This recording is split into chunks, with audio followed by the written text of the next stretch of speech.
ससुराल आके बिगड़ गई। रचना की शादी को कई साल हो गए थे।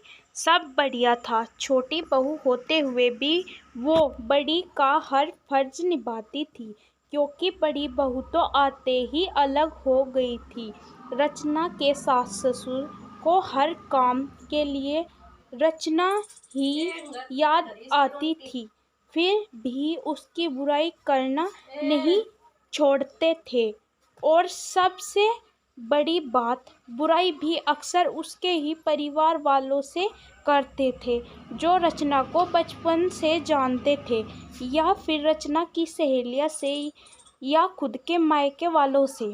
पहली बार जब शादी के बाद रचना की दोस्त आई, तो सासू माँ ने उससे ही रचना की बुराई करना शुरू कर दी। जब रचना को लगा कि उसने पति नीलेश से कह माँ जी को समझवा दिया था कि कम से कम जो लोग उसे जानते हैं उनसे तो उसकी बुराई कर खुद की जगहंसाई ना करवाए, पर उन्होंने ना सुनी, बल्कि और ये आदत ही बन गई थी। आजकल तो अक्सर ये कहती कि रचना, तुम पहले ये काम अच्छा करती थी, अब नहीं करती हो।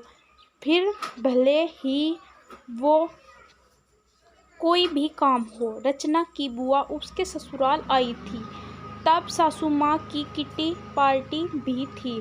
वो बुआ को भी साथ ले गई और आदताना सबके सामने ही रचना की बुराई करने लगी। कहने लगी, रचना पहले सब अच्छा करती थी, पर अब कोई काम ठीक से नहीं करती, ना ठीक से रोटी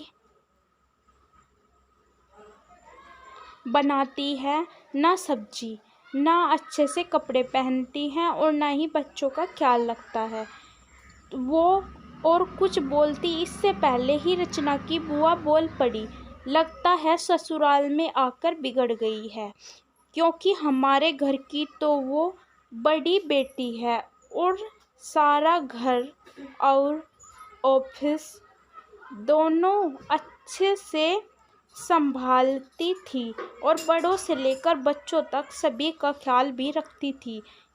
आपके यहाँ आकर बिगड़ गई है।